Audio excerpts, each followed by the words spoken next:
The Lenovo Tab P11 Pro was a very interesting tablet that was released 2 years ago. On paper, it was an exciting alternative to the flagships from Samsung and Apple. In my review, however, it turned out that the display was worse than expected. Now, they released a new edition called the Lenovo Tab P11 Pro Gen 2.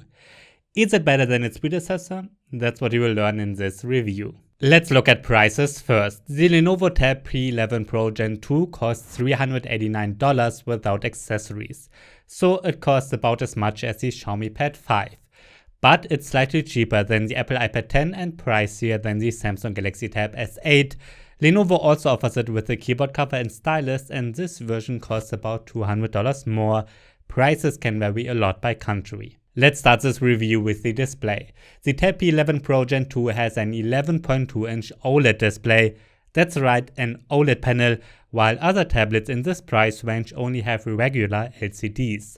And indeed, we get much better black levels and a really good contrast compared to the iPad 10 and Galaxy Tab S8.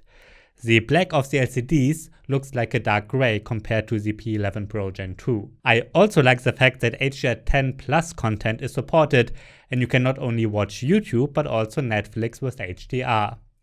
With up to 600 nits, it's also not only brighter than most Android tablets, but also brighter than the iPad Air, and just like the S8 and Xiaomi Pad 5, it supports 120Hz, so animations look nice and smooth. If you want to save battery life, you can reduce it to 60Hz. The predecessor sounded just as excellent 2 years ago, which also had a high-resolution OLED screen. However, we got a pen-tiled display back then, which meant that the real resolution was significantly lower and text did not look as sharp.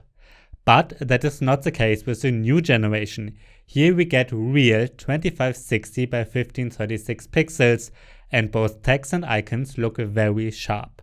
On top of that, the 4 speakers on the sides are pretty good and most importantly quite loud. The sound is better than on the iPad 10 and about as good as on the Samsung S8. This and the really good display with HDR support makes the Tab P11 Pro Gen 2 a great media tablet for YouTube and Netflix. The Tab P11 Pro Gen 2 works with the Lenovo Precision Pen 3, which is the same pen that works with the Lenovo Tab P12 Pro. You can buy the pen separately or in a bundle with the tablet. What I already said in my P12 Pro review also applies here. The Lenovo Precision Pen 3 is a very good pen. It supports over 4000 levels of pressure sensitivity, has a button on the side, and is charged inductively on the back of the tablet. Like Apple's and unlike Samsung's, the stylus has a hard tip.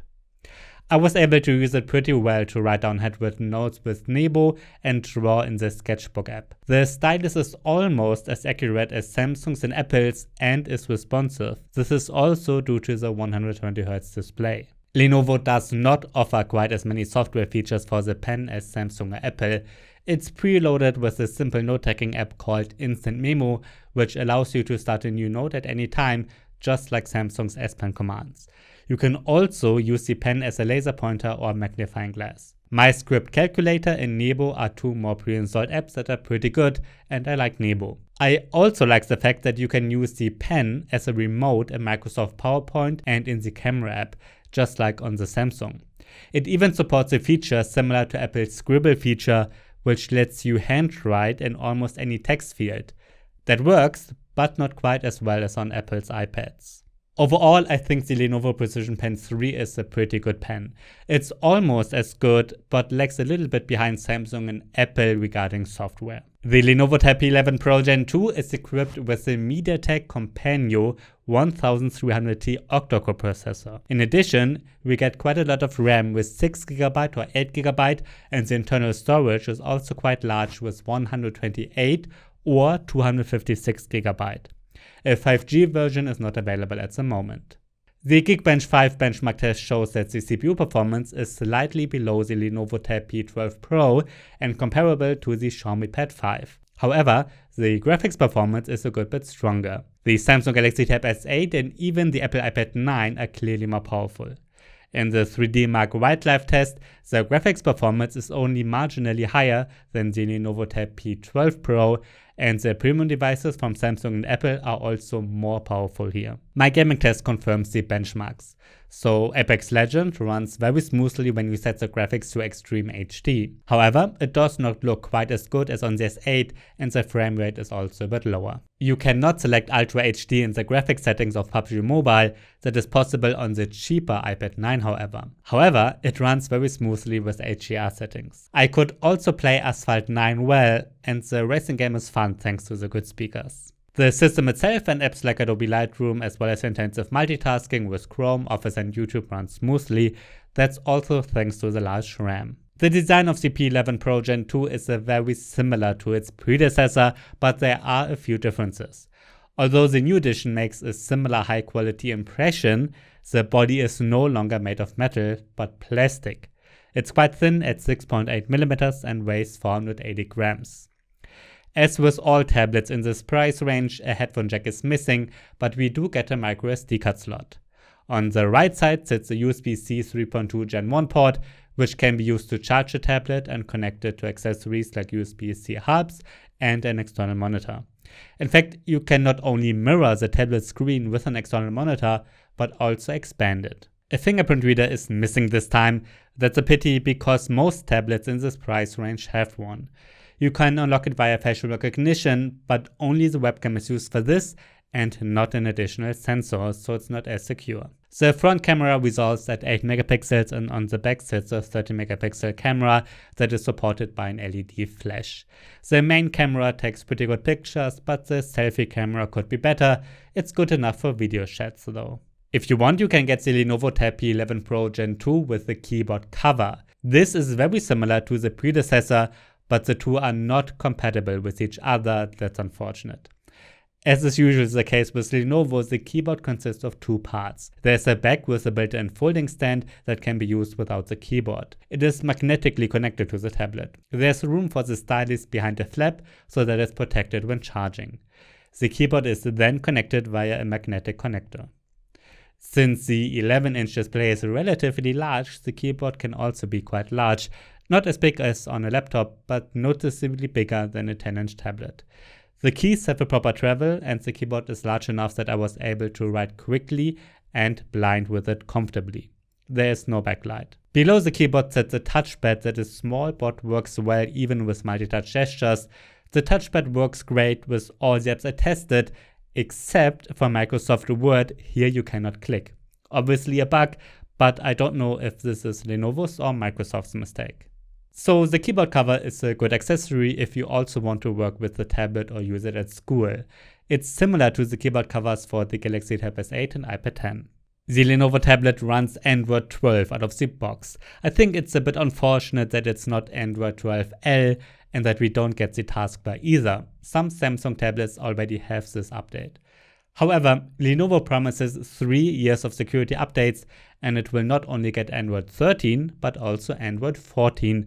That means at least 2 major version updates. I always like the fact that it's almost pure Android with very few customizations with Lenovo. Pre-installed are the Google apps, a few from Microsoft, as well as Netflix and the apps for the stylus. The Google Entertainment Space is preloaded and accessible via the home screen. You can get a quick overview of your entertainment content with it. If you want, you can deactivate it in the settings. Another interesting feature is the productivity mode. You can either activate it manually or by connecting the keyboard cover to the tablet.